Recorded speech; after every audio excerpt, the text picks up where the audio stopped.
પહેલગામ આતંકવાદી હુમલાનો વિરોધ દર્શાવવા માટે સુરતમાં ઈચ્છાપુર વિસ્તારમાં પૂતળા દહનનો કાર્યક્રમ કરી વિરોધ દર્શાવ્યો હતો।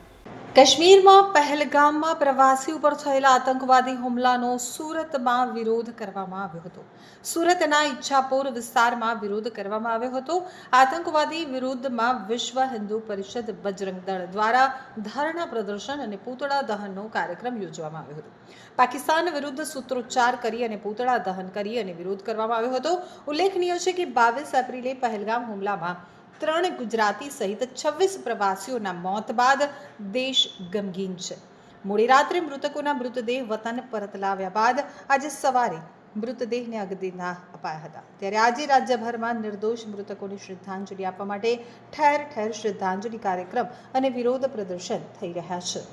મારું નામ છે તુષાર ભોસલે, વિશ્વ હિન્દુ પરિષદ રાંદેર બજરંગ દળ રાંદેર જિલ્લા સંયોજક। શાનો વિરોધ કરવામાં આવ્યો છે આજરોજ? આજે વિરોધ કરવામાં આવ્યો છે જે ગઈકાલે પહલગામ જમ્મુ કાશ્મીરમાં આતંકવાદીઓ દ્વારા જે જાતિ પૂછીને જે ધર્મ પૂછીને કોઈને જાતિ નથી પૂછવામાં આવતી, કોઈને રાજ્ય નથી પૂછવામાં આવતું અને કોઈને કઈ ભાષાના છે તે પૂછવામાં નથી આવતું। પૂછવામાં એટલું આવ્યું છે કે તમારો શું ધર્મ છે અને એટલી ક્રૂરતા બતાવવામાં આવી છે કે હિન્દુઓની પેન્ટ ઉતારીને એમનો ધર્મ ચેક કરવામાં આવ્યો છે। આ નપુસક આતંકવાદીઓની એટલે કે જિહાદીઓની માનસિકતા કેટલી હદ સુધી ઉતરી શકે છે તે કાલે દર્શાવવાનો એ લોકો નિર્દેશ કર્યો છે।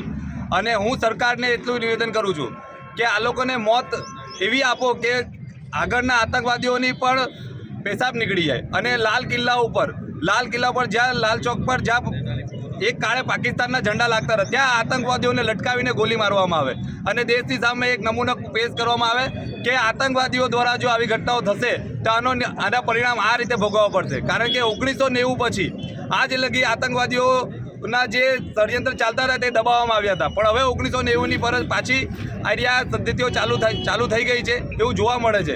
એટલે શું પાછું વિશ્વ હિન્દુ પરિષદ બજરંગ દળે મેદાનમાં ઉતરવું પડશે અને અમરનાથ યાત્રામાં જ્યારે હવે આગળ આવવાની છે અમરનાથ યાત્રા તે પહેલાં આ ઘટના થવી એને પાછળ શું નિર્દેશ છે એ સરકારે નિર્દેશ જોવો જરૂરી છે।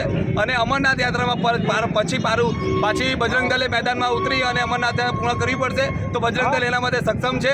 અને બજરંગ દળ આજે પણ તમને આહ્વાન કરે છે કે બોર્ડરો પર સૈનિકોની કમી હોય તો બજરંગ દળ પોતાના છોકરાઓ સાથે પોતાના બજરંગીઓ સાથે બોર્ડર પર ઉભા તૈયાર છે। કારણ કે ધર્મ માટે અને હિન્દુત્વ માટે અને ભારતના રાષ્ટ્ર માટે એ બજરંગ દળ હંમેશા તટસ્થ રહેશે।